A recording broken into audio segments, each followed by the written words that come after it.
देखिए आज स्टार्ट करने वाला है। देखिए वृत्तीय गति, तो वृत्तीय गति आप लोग जानते भी होंगे, बस थोड़ा सा इसको समझना ताकि एग्जाम में जो है क्वेश्चन घुमा के अगर दे तो गड़बड़ाइए नहीं।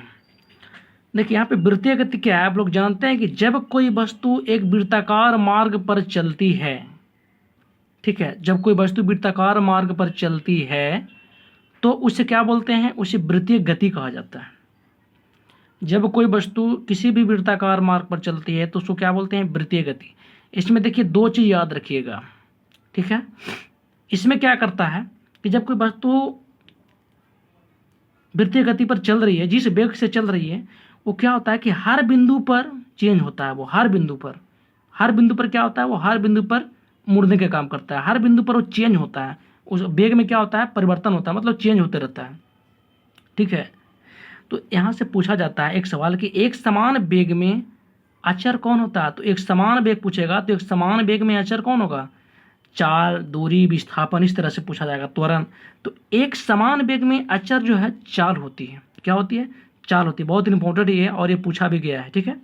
लेकिन इसमें क्या होता है, चाल अचर में तो चाल होगा, समान वेग में अचर चाल। यहाँ पे वेग क्या होता है, वेग हर बिंदु पर बदलते रहता है, हर बिंदु पर बदलते रहता है, ठीक है। इसका इस तरह से भी याद कर सकते हैं कि कोई वस्तु वृत्ताकार मार्ग पर चलती है, या फिर देखिए यदि कोई वस्तु एक समान चाल से गति करती है, कोई वस्तु एक समान चाल से गति कर रही है तो उस गति को एक समान वृत्तीय गति भी कहते हैं, ठीक है। दोनों में से कोई भी याद रखिए, कोई दिक्कत नहीं है। वृत्तीय गति एक कैसा गति है, वृत्तीय गति एक कैसा गति है, तो आपको आंसर क्या होगा, यहाँ पे त्वरित होगा। त्वरित क्यों होगा, क्योंकि वेग की दिशा प्रत्येक बिंदु पर बदल रहा है। त्वरित का मतलब तो बताए थे इससे पहले जो पढ़ाए, त्वरण पढ़ाए, वेग पढ़ाए, है ना। तो अगर उसको नहीं देखे होंगे तो एक बार देखिए, उसके बाद इसमें समझिएगा। वृत्तीय गति एक त्वरित गति कैसे होती है, क्योंकि वेग की दिशा प्रत्येक बिंदु पर बदलते रहती है, और जब प्रत्येक बिंदु पर वेग बदलती रहेगी तो त्वरण तो उत्पन्न होवे करेगा भैया। इसीलिए यहाँ पे क्या होता है, त्वरित होती है। लेकिन यहाँ पे ध्यान दीजिएगा कि वेग जब प्रत्येक बिंदु पर बदलता है उसको हम लोग अभिकेंद्रीय त्वरण भी कहते हैं। अभिकेंद्रीय मतलब क्या हुआ, ये मुड़ने के काम सेंटर की ओर करता है, मतलब इस तरह से सोचता है हर बिंदु पर कि मुड़े, हर बिंदु पर मुड़े, इसीलिए अभिकेंद्रीय त्वरण कहा जाता है। ये भी अच्छा क्वेश्चन है, ठीक है, अभिकेंद्रीय त्वरण।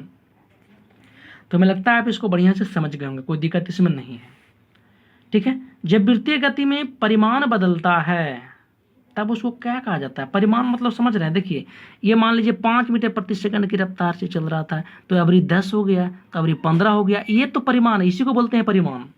तो यहाँ पे कहा गया है कि जब वृत्तीय गति में परिमाण बदलता है तो उसको स्पर्शीय त्वरण कहा जाता है। उसको क्या बोलते हैं, स्पर्शीय त्वरण। नाम नहीं सुने होंगे लेकिन फिर भी ये देख लीजिए, एग्जाम में पूछा जाता है ये स्पर्शित त्वरण क्या है। तो जब वृत्तीय गति में परिमाण बदलता है, थोड़ा थोड़ा के चलते मिस्टेक हो जाएगा, ठीक है। इसीलिए क्वेश्चन को बढ़िया से देखिए, ये नहीं कि हमको तो ये आ ही रहा है वृत्तीय गति, ठीक है, आ रहा है, लेकिन इसमें मतलब कैसे क्वेश्चन पूछा जाता है, अंदर में क्या है, इसको बढ़िया से देखिए, ठीक है ना। सिर्फ लुसेंट का रट्टा मत लगाइए, उससे कोई फायदा नहीं होगा। चलिए तो यहाँ पे पढ़ लें कि जब वृत्तीय गति में परिमाण बदलता है, परिमाण तो देख लिए, तो उसको हम लोग स्पर्शीय त्वरण कहते हैं। और यहाँ पे कि जब वेग की दिशा प्रत्येक बिंदु पर बदलती रहती है, जिसे हम लोग अभिकेंद्रीय त्वरण कहा जाता है। अब यहाँ पे देखिए पूछा जाता है कि कोणीय वेग और रेखीय वेग में संबंध क्या है। जानते होंगे ना, कोणीय वेग गुणे त्रिज्या बराबर रेखीय चाल, रट लिए हैं, लेकिन बढ़िया से इसको एक बार समझ लीजिए ताकि एग्जाम में अगर कहीं से भी घुमा के क्वेश्चन पूछे तो कोई दिक्कत नहीं होता है, ठीक है। देखिए कोणीय वेग और रेखीय वेग, पहले रेखीय वेग बताते हैं। रेखीय वेग क्या होता है, जब कोई वस्तु एक सीधा रेखा पर जा रही है, जब कोई वस्तु एक सीधा रेखा पर चलती है तो उसे रेखीय वेग बोलते हैं। तो रेखीय वेग जब यहाँ से कोई वस्तु है यहाँ से यहाँ गया तो भाई दूरी तो तय किया और टाइम भी लगा होगा ना उसको, ऐसे थोड़ा नहीं कि टाइम नहीं लगा होगा। तो रेखीय वेग बराबर आपको विस्थापन बटा समय, या फिर इसको दूरी मान लीजिए, दूरी बटा समय भी हो सकता है, कोई दिक्कत नहीं है, ठीक है।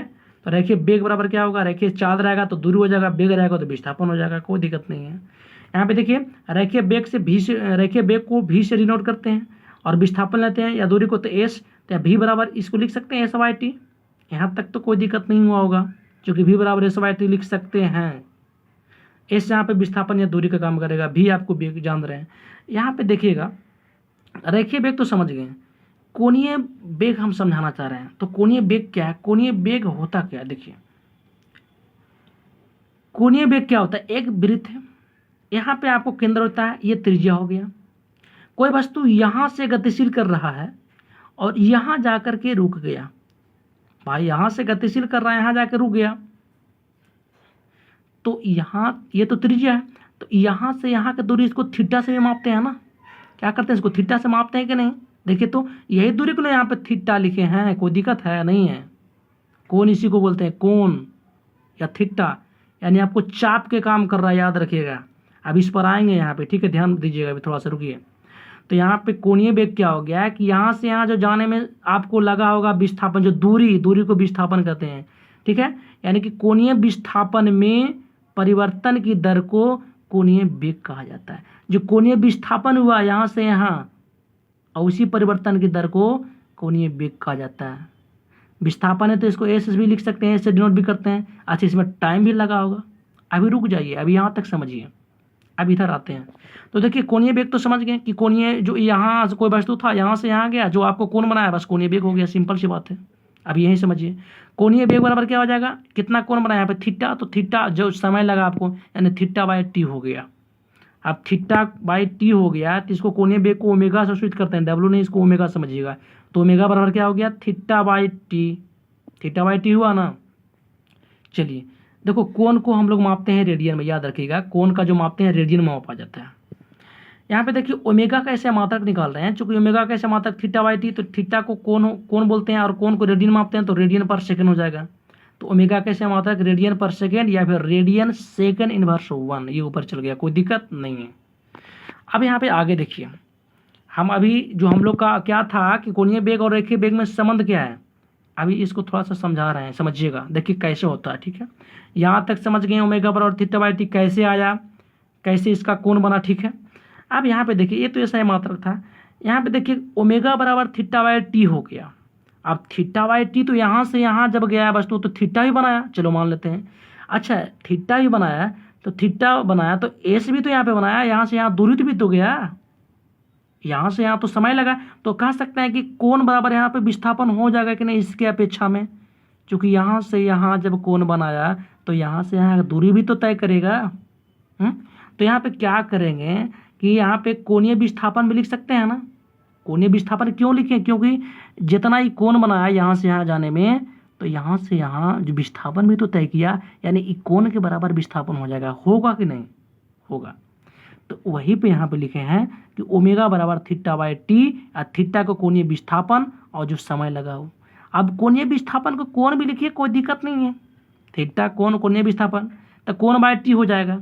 चलिए यहाँ तक कोई दिक्कत नहीं है। अब हम लोग त्रिकोणमिति में क्या पढ़े होंगे, ये ज्यामिति में, क्षेत्रमिति में भी आपको देखिए, तो यहाँ पे त्रिज्या खंड काट रहा है, तो ये चाप बनेगा कि नहीं, चाप बनेगा। तो जो कोण होगा वो चाप और जो समय लगा उसके बराबर होता है, यानी कोण बराबर चाप बट्टा समय होता है, याद रखिएगा ये, ठीक है, पढ़े होंगे। कोण बराबर क्या होता है, चाप बट्टा त्रिज्या, समय नहीं। जैसे यहाँ पे कोण में चाप हो गया और यहाँ पे जो त्रिज्या हुआ, तो यहाँ पे कोण बराबर क्या होता है, चाप बटा त्रिज्या, ये चाप का काम करेगा, ये त्रिज्या के काम ये है, ठीक है। तो यहाँ पे लिख सकते हैं, क्या लिखेंगे, कोण के स्थान पर चाप बटा त्रिज्या। अच्छा, चाप जो है मेरा यहाँ से यहाँ की दूरी हो गया, तो यहाँ के यहाँ की दूरी एस है, तो इसको लिख सकते हैं एस, लिख सकते हैं। अब बटा त्रिज्या यानी आर, है ना। तो यहाँ पे कोण बराबर लिख दिया एस बटा आर। अब एस कहाँ से आया, आर कहाँ से आया, बढ़िया से देख लीजिए एक बार। अब 22 समय तो आपको है ही है ना, कोण बटा टी, तो कोण बराबर एस बटा आर और बाई टी, ठीक है। यहाँ से देखिए क्या करते हैं, इसको ओमेगा बराबर, आप इसको लिख सकते हैं एस बटा आर गुने, इसको टी को 1/t लिख सकते हैं, लिख सकते हैं ना, लिख सकते हैं। तो क्या हो जाएगा, ओमेगा बराबर 1/r, इसको अलग कर दिए और s/t को एक साथ में रख लिए, क्योंकि फार्मूला बनाना है हमको। तो ओमेगा बराबर क्या हो गया, यहाँ पे 1/r तो है, s/t को भी बोलते हैं ना, विस्थापन बटा समय को। देखिए रेखीय चाल में क्या यहाँ पे था, v बराबर s/t, देखिए कैसे संबंध आता है, v बराबर s/t, तो यहीं पे लिख दिए क्या, v और बटा r तो है ही है। तो अब यहाँ पे क्रॉस मल्टीप्लिकेशन कीजिएगा, तो w गुणे r बराबर v यहाँ पे देखिए चाल है, डब्ल्यू ओमेगा आपको क्या हो जाएगा इसमें, ओमेगा बराबर डब्ल्यू नहीं, ओमेगा बराबर ये है, ओमेगा